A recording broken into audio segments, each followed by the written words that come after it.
I'm Cheryl Ann Skolnicki, and this is Brilliant Balance, the show for those of us who still dare to want it all, who have big dreams and bold ambitions. I think we deserve to have a big, full life and the freedom to enjoy it. So let's design our next chapter together for brilliance, not burnout. Each week, I'll bring ideas, insight, and a fresh perspective to keep you growing into a life that feels as good as it looks. Brilliant Balance, your life, your way. Now let's get started. This is episode 396 of the Brilliant Balance podcast, and today we're talking about working toward your what's next. So today is really my chance to support you if you're feeling like that inner tug toward change, but you haven't named what it is yet. I'm going to help you recognize the signs that you might be ignoring. And I want to really talk about the risks of staying put, which is our tendency always. And I want to help you begin to see that creating a vision for what's next is not something that you have to figure out all alone. So as we settle in for this episode, I want you to think about, have you ever felt that subtle, sometimes it's really subtle, but maybe persistent feeling that like this just can't be all that there is. There has to be something else or something more, right? Or maybe the way it shows up for you is like, this just isn't working. I know it to my core, but I'm almost like afraid to admit it or afraid to name it. And I'm being purposefully non-specific about what it is, because I think the thing that isn't working or the thing that we know needs to change or the place where we're being called forward takes a lot of different shapes, comes in a lot of different forms, and you'll know what it is for you. And if you have had that experience, you've kind of felt that inner knowing or that nudge, I just want to remind you first that you are 100% not alone, particularly if you're in midlife, but regardless of where you are. And you're certainly not broken, and it doesn't mean like you're doing it wrong. What I think that means is that you're evolving and that you're being called forward to something that is better for you. So this episode is for the woman who feels like something has to shift, even if you can't name what it is yet, right? You just know, that it cannot stay like this, whatever this is for you. And so many of us get these nudges or these signs, but all too often we ignore them. They come in sort of full force. We feel them very powerfully. Sometimes they're a little more subtle.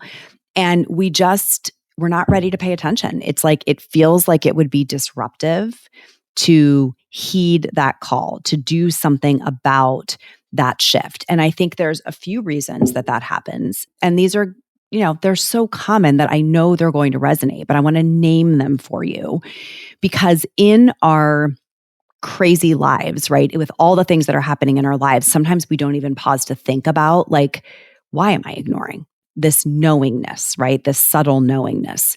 So the first reason is sort of rooted in that, which is that we're just too busy, right? The signs are subtle and we're drowning in logistics and to-do lists and caretaking. And because of that, it runs at a low hum in our consciousness and it's getting superseded by things that are louder and feel more urgent, right? When you are trying to manage carpools and homework and dinner plans and laundry and work projects, those low-grade dissatisfactions, the things that are like a call to change, it's really easy to just push them down, right? So we're just too busy to even pay attention.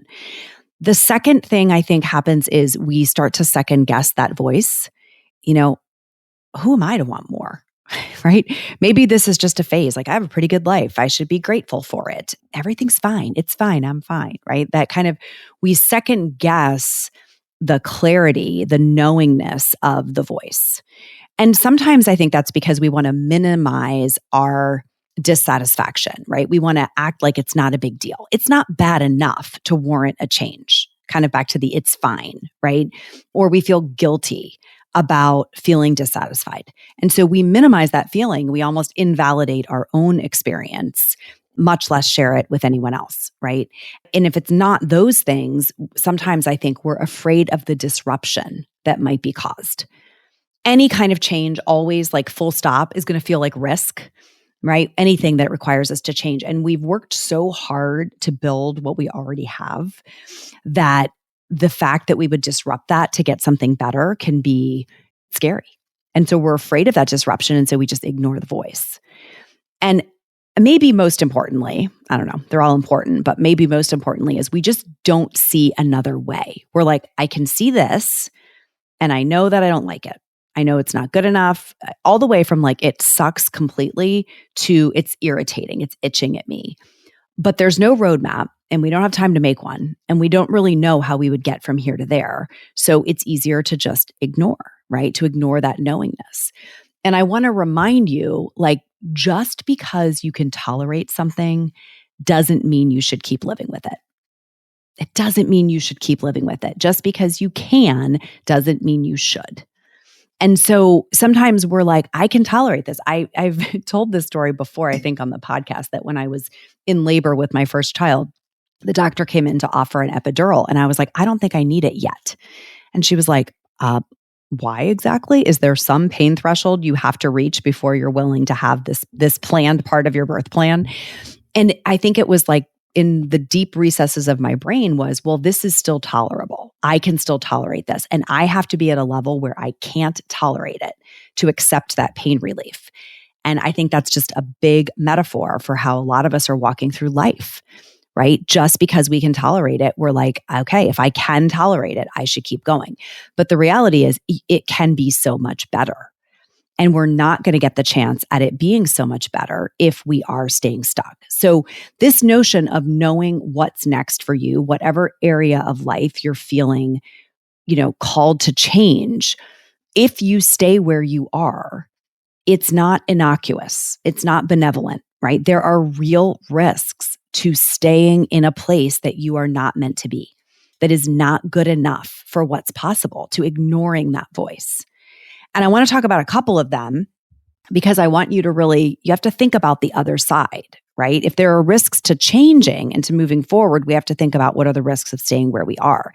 And one of the biggest ones is that we start to suffer. We are not our best selves, right? We become like a shadow of ourself. We're just going through the motions of life. If you are waking up in the morning and you're like, I don't even want to get out of bed. How many times can I hit snooze? And then you're just dragging yourself to caffeine and then sort of going through the motions of getting ready. I just have to get through this day, right? And then I'm coming home and I'm not looking forward to it. And I'm just tired at night and I'm trying to numb out. That is not a life. That is not what we want to be in. And we want to stay connected to the fact that there is a much higher level of life available to us if we have descended to the point where we're just going through the motions. Because not only do we suffer where we're like this shadow of our former self, but our health suffers, our relationships suffer, our work suffers, our creativity suffers. It's like our life force is just being drained out of us when we're not heeding that call to something more. And then we start looking at the people around us who are part of this situation, our family, our colleagues at work, our boss, our community. And we're like, there's resentment that starts to creep in. And resentment is so toxic. So if you can assess yourself, just kind of check in with yourself right now as you're listening. If you have fallen into a pattern of resentment with the people around you, where you are starting to feel like it's their fault that your life is this hard or this compromised, that is a really serious call to change. Because the faster you can move yourself out of resentment, the faster like the lights turn back on in your life, okay? And we definitely do not want to model this for the people around us. So when we stay in a life that's below the level we want to live, any area, career, relationship, our home, our health, we are teaching people around us, especially our children, that settling, it is what it is normal. And it's not. It does not have to be normal, but we have to pay attention to these signs that we are evolving and we are being pulled in a direction of something more. And that the cost of staying stuck is actually often higher than the cost of making a change. The cost of resentment, of being a shadow of your former self, of your health and your relationship suffering, those are real costs. And yeah, change and growth has a cost, right? There's some fear associated with that. There's some things we have to do to get there, but it's not often as high as the cost of staying in places that we don't belong. Did you know that beyond hosting this podcast, I also directly support women leaders at the intersection of work and life?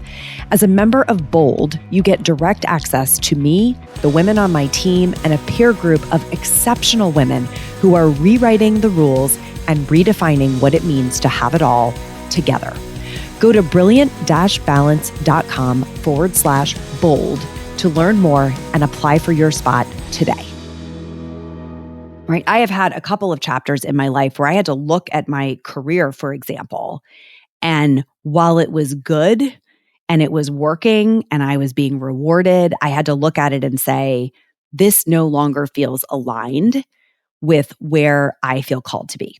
Right? So I left a corporate career after 15 years, a very successful, very lucrative corporate career path that I was on in a company I could have stayed at for another 25 years and retired.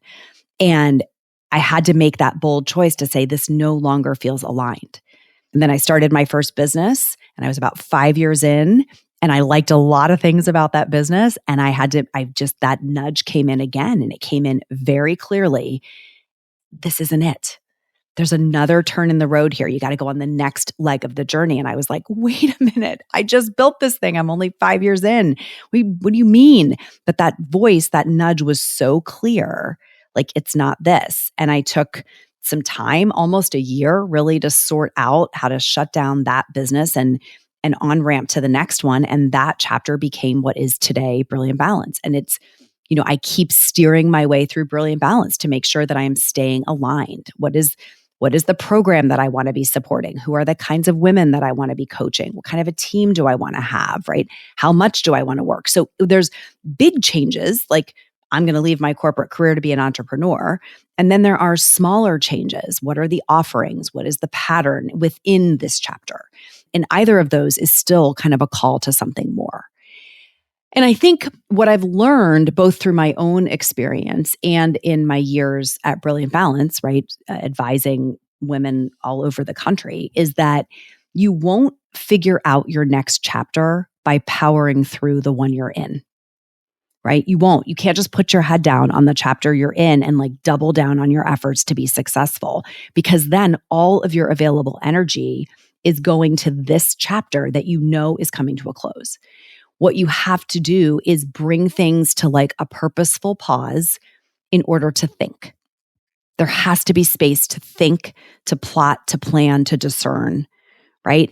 And often that does not mean you have to, let's take a career change. It doesn't mean you have to quit your job, but it means you have to have a container in which you're doing that thinking and you're doing that planning. If you're making a relationship change, it's probably not a knee-jerk reaction. It is there is space required though. You might need a little distance in order to really get clarity about your thoughts. And stillness and solitude are really important here, right? And the idea of like not having 1,000 voices in the mix, you're going to have parents and partners and kids and friends and lots of people who want to kind of have a voice in the mix. But getting into stillness and inviting in just the chosen few to provide perspective where they really have the lived experience to do that, the wisdom to pour into you, that is where our best decisions get made. And you want to be reflecting on questions like, where in my life do I feel stagnant, right? Where do I feel resentment building? Where do I feel like I'm not growing? And conversely, like, where do I feel energized, right? What kinds of things that maybe I'm doing in small doses are making me feel the most energized or the most alive or the most like myself? What am I no longer willing to settle for? And what do I want instead? Right? Questions like, who have I been? How am I showing up? What is this? If somebody met me today, what version of me are they meeting? And then who am I becoming? Who do I want to be? How do I want to show up? And you don't need to have all the answers today, but you do need to start asking better questions, right? If you want to get from a life that's just good enough to a next chapter that really turns you on, that you're so excited to wake up and enter, you have to start asking better questions. What would have to be true for me to have this future version of my vision become my reality?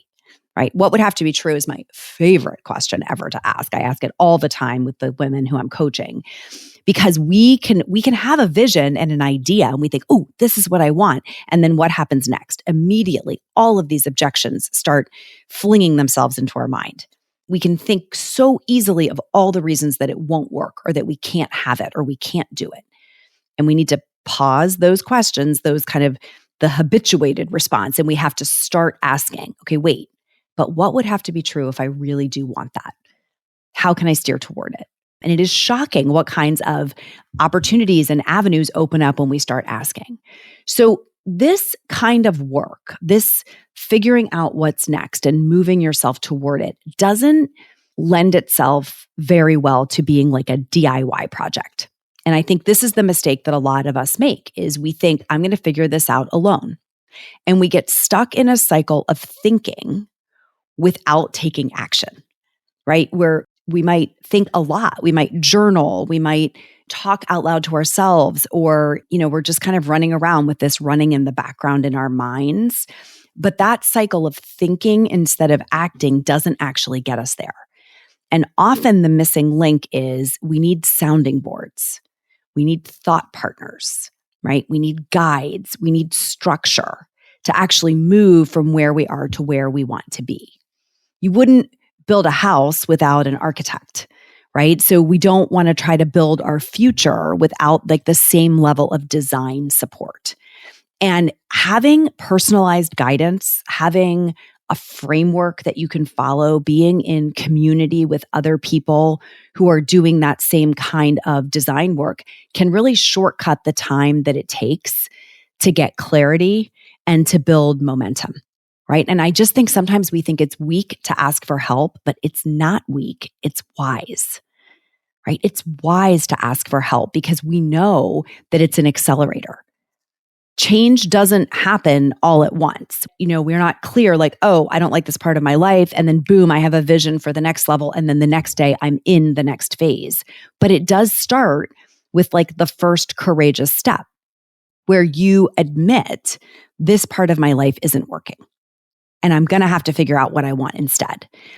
And once you do, and you figure out what feels more aligned, what gives you more energy, more presence, right? More joy, all the things that we want more of, more freedom, then we can start taking the steps toward making that our reality. So you don't have to do this alone. And honestly, you probably shouldn't, right? It can be a foggy place when you're in this what's next world. And I just want you to know, I help women like you with this every single day, right? You don't have to figure this out alone. In fact, coming up soon, Thursday, June 5th, I am hosting a free live workshop to really help get you on your path. It's like the first step you can take completely free to come in, and I'll share a bit of a framework about how you get started. And then I will tell you how you can get ongoing support if you want that. So I'll put it in the show notes, but if you go to the Brilliant Balance site, brilliant-balance.com, and then put /clarity, that's the page to get signed up for the workshop. And yes, there will be a replay, but it's always better live. So if you can come live, that's perfect. If you can't, there will be a replay. Share it with a friend who maybe is in transition or needs to be, someone who's mulling some of these same kinds of questions that I have been talking about today, because I think so many of us know that there is a what's next waiting for us. And we just can't seem to get the time and the focus and the steps lined up to actually get there. And so we spin and we stay where we are when like everything in us is yearning to move to this next level. So my challenge for you today as we kind of wrap up this episode is I want you, when you close this episode, to ask yourself, where do I already know I need to make a change? What am I ignoring that I know is true about a place where I need to move forward? And am I willing to take a free, simple first step by signing myself up for that workshop, right? Showing up live and seeing if I can use that to get momentum to just get in motion, to start the process of moving me toward the future that I actually deserve. All right, share this episode with a friend. Bring somebody with you to the workshop. I am really looking forward to taking you through this framework and seeing if I can get you on your journey. And who knows, it could be the day that is like the first day of the rest of your life, where everything changes on the other side of that simple decision. That's all for today, my friends. Till next time, let's be brilliant. This is thepodcastfactory.com.